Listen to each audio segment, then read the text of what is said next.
मजेदार लघु कथा सेठ घंटी वाला। एक मंदिर की रोचक कहानी है। उस मंदिर में बहुत सारे लोग काम पर रखे हुए थे। जैसे पूजा करने वाला उसे पगार दिया जाता था, आरती करने वाला पुजारी, मंदिर की घंटी बजाने वाला पुजारी, सभी को पगार पर रखा गया था। उन सभी में से घंटी बजाने वाला जो पुजारी था वह काफ़ी प्रसिद्ध था।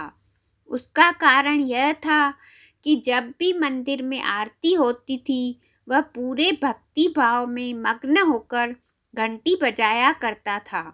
उसकी प्रेम भक्ति को देखकर जो भी मंदिर में दर्शन करने आते थे वे सभी बहुत आनंदित होते थे। सब अच्छे से चल रहा था, पर एक दिन अचानक मंदिर में एक नया ट्रस्टी आता है।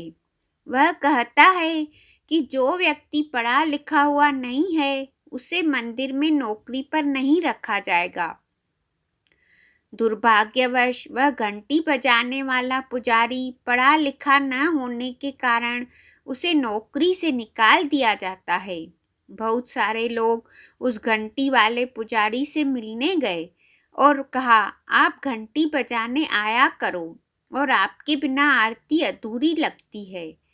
वह पुजारी कहता है कि अगर मैं मंदिर आऊँगा तो ट्रस्टी को ऐसा लगा कि मैं नौकरी पाने के लिए बार बार आ रहा हूँ, इसलिए मैं नहीं आ सकता हूँ।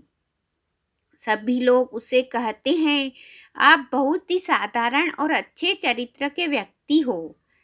आप मंदिर के बाहर दुकान शुरू कीजिए, हम सभी आपके यहाँ से सामान खरीद लिया करेंगे, जिससे आपकी रोजी चलेगी और आप नियमित रूप से रोज मंदिर में घंटी बजाने के लिए भी आ सकते हो। घंटी वाले को ये तरकीब काफ़ी अच्छी लगती है।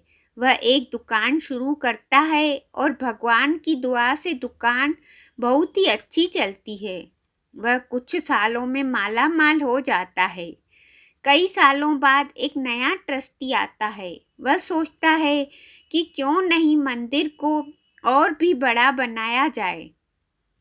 वह नया ट्रस्टी उस घंटी वाले की दुकान पर जाता है और उससे मंदिर बनवाने के लिए चंदा मांगता है। घंटी वाला बिना सोचे समझे ₹1,00,000 का चेक बनाकर दे देता है। ट्रस्टी आकर आश्चर्यचकित हो जाता है, क्योंकि उस चेक पर वह व्यापारी अंगूठा लगाता है। ट्रस्टी कहता है कि सेठ जी, बिना पढ़े लिखे आप इतने बड़े धनी व्यक्ति कैसे बने? वह व्यापारी हंसकर जवाब देता है और कहता है, अगर पढ़ा लिखा हुआ होता तो आज भी मंदिर में घंटी बजा रहा होता। मजेदार लघु कथा से सीख मिलती है कि आज हर एक इंसान के जीवन में विपरीत परिस्थितियां आती है।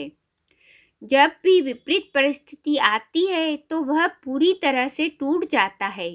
वह अपने जीवन में निराश हो जाता है। जब भी आपके जीवन में निराशजनक परिस्थिति आ जाए तो यह कहानी को ज़रूर याद करना, क्योंकि जब भी इंसान रास्ते पर ठोकर खाता है तो हमेशा आगे ही बढ़ता है, ना कि पीछे जाता है। इसलिए जीवन के ठोकर से भी आगे ही बढ़ोगे। इस बात का ख्याल रखना कि जब भी जीवन में कुछ गलत होता है तो समझ लेना कि वह किसी न किसी अच्छे कारण के लिए हो रहा है।